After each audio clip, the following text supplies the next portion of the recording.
Hello everyone and welcome to Rocks TV. My name is Carrie Anne Grove, music journalist, historian and all-round rock chick, and a huge Pink Floyd fan, and I make absolutely no apologies for that.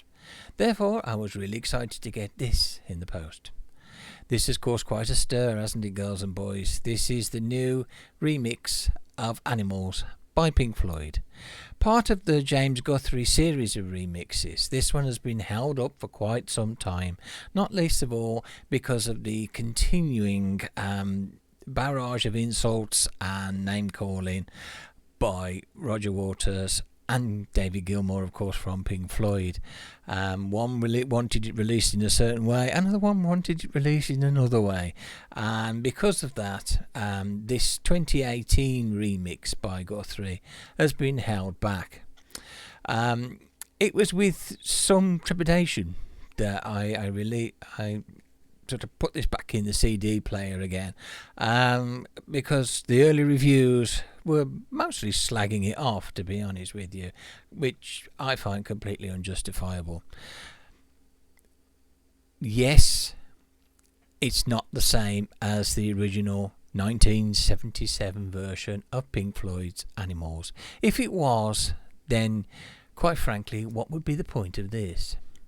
This is the Guthrie remix, part of that series of remixes that James Guthrie has done throughout most of the Pink Floyd back catalogue. If you go through, the latest remix has been done by James, and each one, in my humble opinion, are exceptional, and this one is no different.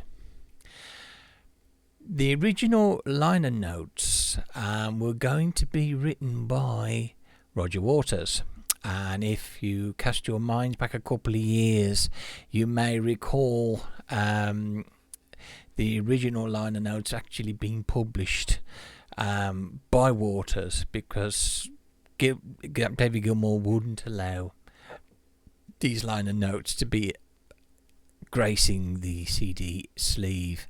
That's what held it back. So unfortunately, Roger Waters' liner notes are not included, but what is on this CD, and don't forget, girls and boys, there is a Blu-ray audio version and vinyl version. What we do have here is a tastefully remixed version of the 1977 classic. You've got Pigs on the Wing parts 1 and 2, of course, which bookend the album, which includes dogs, pigs, 3 different ones, and sheep. Each song is its own take, if you like, on George Orwell's Animal Farm. Something which, if you haven't read George Orwell's Animal Farm, you may not get some of this. And you may not get some of modern life. So I would recommend anybody, if you are going to listen to this, or you just want to know what 1984 or Animals was all about, check out the novels by George Orwell. Anyway, I digress, as always. The remix is a wider sound, it's a more direct sound, it's a more hard rock sound. Something which I think helps release, if you like, the anger and bile that was coming out of Roger Waters at the time. This is not a hippy-dippy album. This is not More. This is not Adam Hart Mother. This is Animals. In 1977, Britain was a cold, hard place, and this was the result, if you like, the musical comment by Pink Floyd about how the music industry and capitalism in general had become cold and heartless. But it was also a warning to these people. You may well die very alone. So it's not a cheery album, no. It's not a pop album, no. But what it is an album that's well worth hearing. Now, there are some doomsayers out there, girls and boys, who are saying, it's not the original Animals. No, it's not. The original version was quite subtle. It was not the best, quite frankly. There were some parts that were really quite indistinct. Gilmour's vocals are now far more up front. There is less mush and less flange from tape effects, which means that Gilmour's solos are clearer. They have a much wider stereo field. So all the people that are screaming, it's not the old like the old one. That's fine. That is absolutely fine. Please don't send me hate email. I have the original 1977 Animals, and I love it.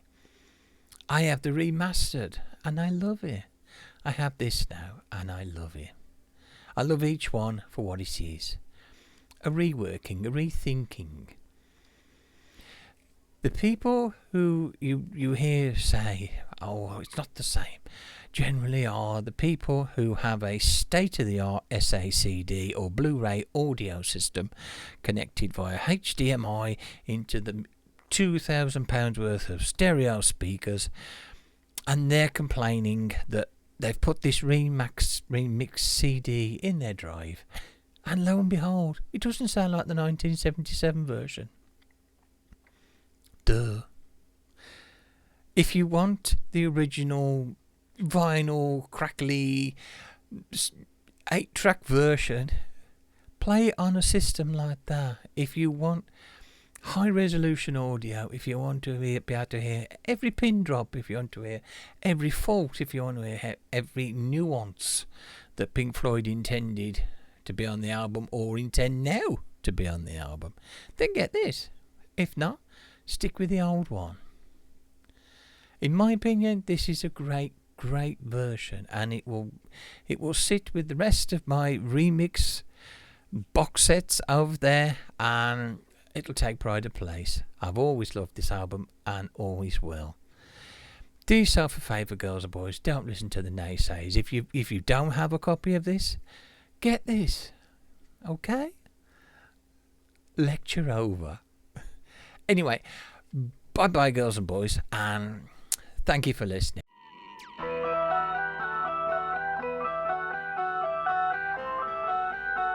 I've had the idea of Animals in the back of my mind for many years. Sometime during the middle of the recording, it seemed like the right thing to tie it all together. The big thing was the development of Britannia Row, our own recording studio. And this was a fairly major departure for us. We had built our own studio in Islington and went into them and started trying to record in a brand new place which had all its teething problems. You got to be crazy. You gotta have a real need. There are various sort of thoughts on Animals that it is a bit grittier. The Orwellian idea of Animal Farm and of people characterised anthropomorphically as animals just seemed kind of neat. We had some of the music. Dogs actually was already largely recorded and was called You Gotta Be Crazy at the time, and at some point during the making of it, the Animals idea arrived to Roger and he tied it in to the project.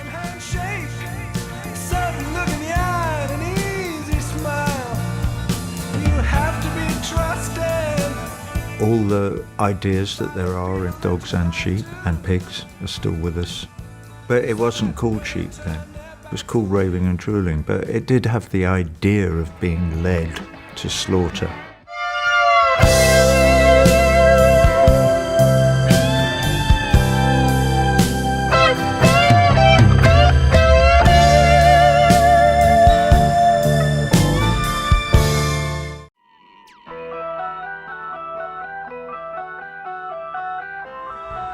Roger Waters had a vision which was completely unique.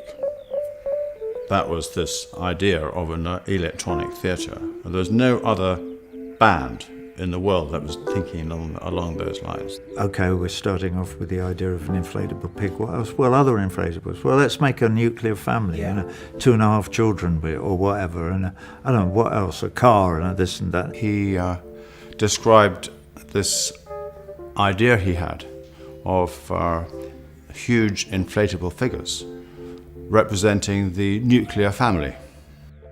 A week afterwards, I went to Rotterdam and showed the drawings to Roger and the rest of the Pink Floyd, and he said, yeah. So we started building inflatables. Here we've got the inflatable family, the father and the mother, the son, the 1.5 children. The thing I liked the most about the nuclear family was that it was a man and a woman on a sofa, and then there were 2.5 children, and the half child was like cut through like that. Roger then asked me to do a car and a fridge and a television set. I've no idea where the fridge came from, but it had a door that would pop open and all this kind of worms would come out of the fridge. And also we made a much, much larger helium-filled figure of the father, which was flown as a flag over the stadiums when we were on the American tour, which looked absolutely fantastic. Best of all was the sheep, which were mortars that could fire, a thing the size of your fist, 1,000 feet in the air, but when it went boof, it wasn't a big firework, it was a parachute in the shape of a sheep, and they looked amazing. They looked like sheep floating down. This particular tour, the Animals tour, I think it was in the vanguard. It was the first like that.